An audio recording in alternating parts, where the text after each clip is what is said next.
Hello, it's me again. I thought I'd record another one while we have a quiet time before there's almost 40 people here the next 3 days going crazy. So I love this verse, my devotion today. But let him ask in faith, nothing wavering. For he that wavereth is like a wave of the sea driven with the wind and tossed. And for let that man not think he'll receive anything from the Lord. So two things here. Number one states that when you ask, you got to ask in complete faith and without doubting anything. Okay, because it's like the wind, and what that reminds me too is that anything in your life comes, you're tossed and turned, or any doubt comes in your mind. Did this really happen? So you have to have the faith of a grain of a mustard seed. But it says those that have the wavering faith like that, they're not going to. The Lord's not going to answer their prayer.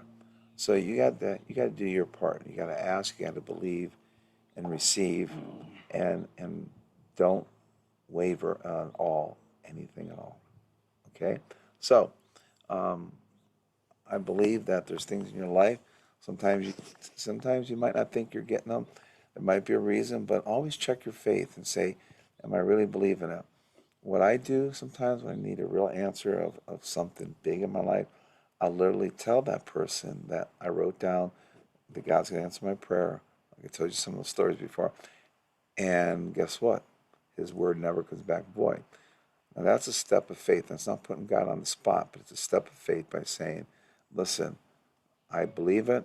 I believe it so much that I'm going ahead to, my brother's in the background talking now.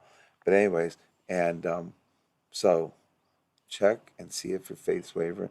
Remember, rebuke any thoughts of doubt or fear because God will answer your prayer. But He wants to see how faithful you are. So tell people I'm praying for a miracle and it'll come true. All right? All right. I'll be back next week. You all have a blessed weekend and thanks so much for your patience. Take care. Armor up to stand up, to speak up, to show up. Boom. Blow it up for the Lord today. God